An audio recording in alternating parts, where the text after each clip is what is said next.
Kentucky. This is WYMT Mountain News at 6. Tonight, lawyers and coal executives try to cut deals to take over Black Jewel coal mines. Insiders tell us multiple bids were placed, but specifics are still not known. This is all playing out at a law office in Cincinnati. WYMT's Connor James tried to get in this morning, and now he's outside with what we are expected to learn in the coming days. Connor?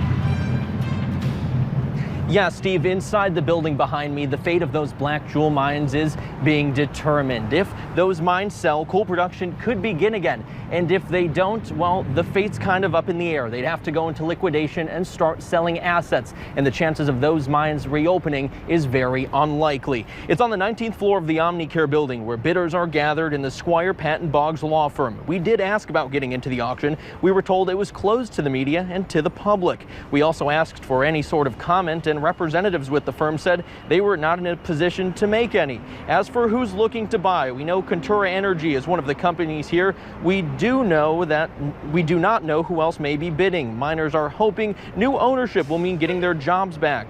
Miners protesting in Harlan County say if it's under new ownership, they would be more than happy to go back to work. This guy that's owned us is, this is the first time I've ever heard, or any of these other guys have heard anything like this ever happening from a coal corporation or anyone else. So, under new management, our trust, I guess, would be gone a little bit, but, just have to take your chance. We did hear that this auction could go well into the night. We don't know if a deal has been made yet. And today marks exactly 1 month since Black Jewel filed for bankruptcy and those miners found they were out of the job. Now, we've been at those protests since the very beginning. Will Puckett's there now and has that part of the story. Will? Yeah, Connor, this entire scene right here is for miners like Jeff Willig. Jeff is a miner at the Clover Lake 3 mine. He and his wife have 6 children. 2 of them have autism. And in the midst of all of this, they're in the process of moving to a new home that is now more affordable. It is a sense of stress and sadness. It's been rough, due to this falling out for a month now, not being paid. A white and orange U-Haul marks a change in a life turned upside down. And it's just been really rough and hard on us, and it's taken a lot of toll. This house that Jeff and his family are moving into is across the street from his in-laws. We've just been very blessed. Jeff's kids range from 10 to 2, and while their time on Earth has been short, they're not oblivious to the fact that Mom and Dad are struggling. It really bothers me because my wife and I really love our children, and my in-laws, grandma and grandpop, they seen it, and it hurts. It hurts a lot. Willig isn't the only one experiencing this pain. His brothers underground understand it too. We all know that we're going through hard times right now. They are hard times indeed, but this brotherhood is deep as the mines they work in. And as families struggle to make ends meet, for some, there's hopefully normalcy ahead. It's going to be a lot of relief on us, being away from up there to our new home and settling in and everything. But for now, they stay and fight for their families and for each other. These families will stay here until Monday, when they will saddle up and head east to West Virginia to the bankruptcy court hearings, where they hope to strike a chord with stories like Jeff's and all of these other miners, hoping to strike a chord in someone who will understand what these families are going through and give them the money that they have lost. Live in Harlan County, Will Puckett, WYMT Mountain News. Will Puckett, before that, Connor James. Thank you for all your reports throughout the week. Well, Harlan County miners are still getting help from all over. Today, Kentucky Attorney General candidate and Democrat Greg Stumbo of Floyd County stopped by. He visited alongside Lieutenant Colonel and Senate candidate Amy McGrath and 2 other state legislators to talk with these miners. Stumbo said he sees how this impacts people in the region firsthand. He calls what was done to the miners illegal and says it deserves a full investigation. I mean, not only should there be a civil matters before the bankruptcy court, litigation in civil court, there needs to be a criminal investigation in this. This was something that they planned. It was premeditated. They did it to him during Miner's vacation. Now, how cruel is that to do? We have reached out to David Cameron, who is running against Greg Stumbo for Attorney General, but have not heard back from his campaign yet. Moments ago, we did hear from Senate Majority Leader Mitch McConnell about the Black Jewel situation. He called it shameful and outrageous. Well, the company obviously violated the law. These miners are entitled to be paid. You can understand their exasperation. They were apparently bouncing checks that the company had given to them against state law. They need to be paid, and they need to be paid quickly. Today, Shop Local Kentucky sent us this shirt. 100% of the money is going to the Harlan County Community Action Agency to help those Black Jewel miners. The shirts are $25. At last check, they had already raised $25,000. Now, tomorrow there will be a 5K to raise money in Letcher County. Registration begins at 5 at the Recreation Center. Black Jewel's next hearing is on Monday, as Will alluded to, in West Virginia. Plans are being made to get miners to that hearing in Charleston.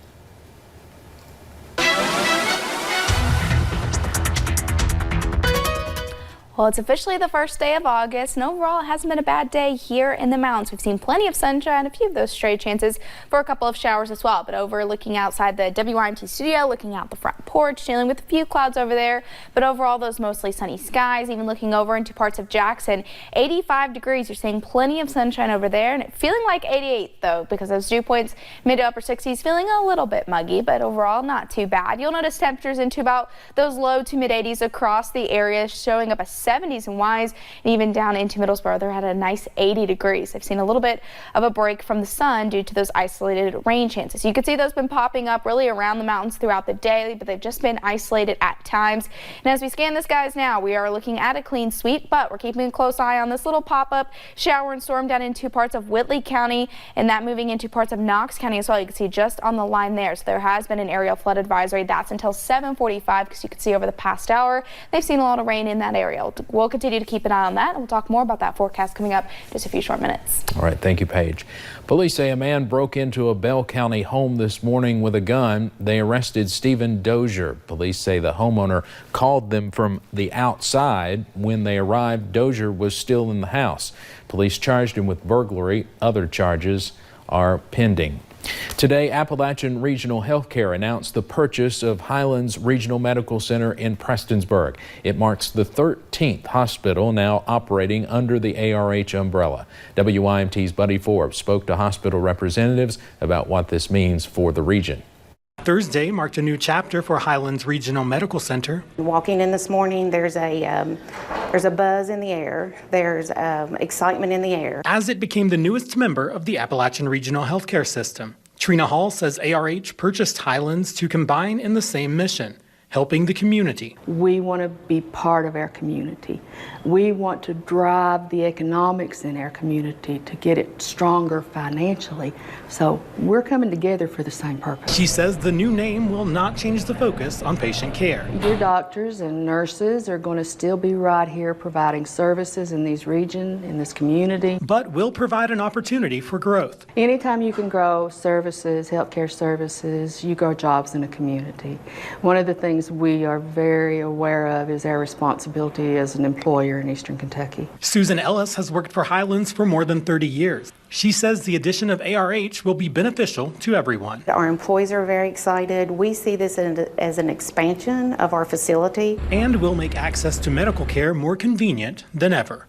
In Floyd County, Buddy Forbes, WYMT Mountain News. The purchase includes all of Highlands associated clinics in Floyd, Johnson, and Magoffin counties. The new name for the hospital is Highlands ARH Regional Medical Center. The Whitley County Coroner's Office says a 53-year-old man died Wednesday night in a motorcycle accident. The crash happened on Scuffletown Road. Corbin police say they got the call around 9 o'clock. We do not know what caused the crash yet or who was involved. A fundraiser is set up for a family whose home burned earlier this week. The fire broke out Monday afternoon in Vico in Perry County.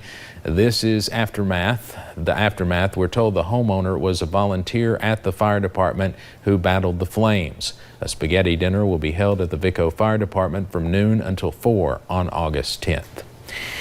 An incredible scene in Lincoln County today where a gas line explosion destroyed several homes. Just take a look at this aerial video.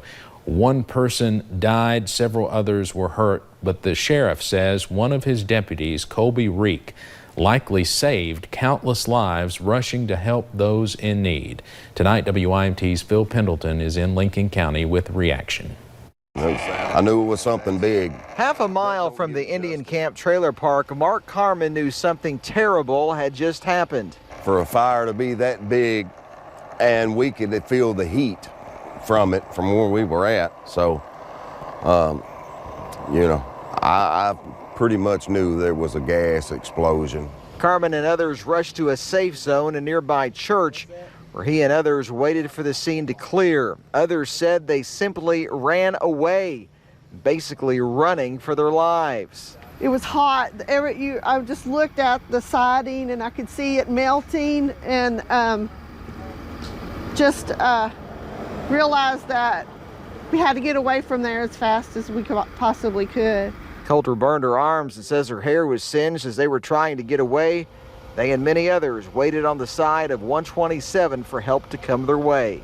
When I looked out the window, it looked like it was practically in our front yard. Just the earth had ripped open and just flames were shooting out of it. That was Phil Pendleton reporting. Now, there's a lot we've learned today about how gas lines run through the state. The pipeline in Lincoln County is the Texas Eastern Transmission. It's owned and operated by Enbridge. As Miranda Combs found out, Kentucky is a popular place for the underground lines. Some of these lines have been in the ground for decades and have operated without any problems. We sat down with Andrew Melnikovich, who represents Kentucky Public Service Commission. He says the Kentucky PSC is only responsible for gas lines that begin and end in the state. That's not the case for the Lincoln County gas explosion. That line runs about 3,000 miles long. Well, if you look at where the gas is produced, which is principally down on the Texas Gulf Coast and elsewhere in Texas, Louisiana, that area, and where a lot of it is consumed, which is up in the Northeast, and you run a straight line between the two, it's going to come across Kentucky. This is the first fatality from an explosion like this since 1985. Typically what happens is there is either a structural problem with the line itself that over time weakens the line, and it can be a faulty weld, something like that. He says there's an extremely small chance it was caused by human error, mainly because gas lines in Kentucky are clearly marked and nothing can be built on them. Like this swath of land off Liberty Road. It's clear there's a gas pipeline, just as it should be. The likelihood of somebody digging into one of these lines accidentally is extremely low. In Frankfort, Miranda Combs, WKYT. And now people living in that neighborhood affected will not be able to go home right away. And we'll continue to see those isolated rain chances as we head into your Friday. Looking like a pretty good weekend. And what about that first day of school forecast? I'll have a look at all of that coming up in just a few short minutes. But first, an Eastern Kentucky Police Department is urging caution for those using a park. We'll tell you why.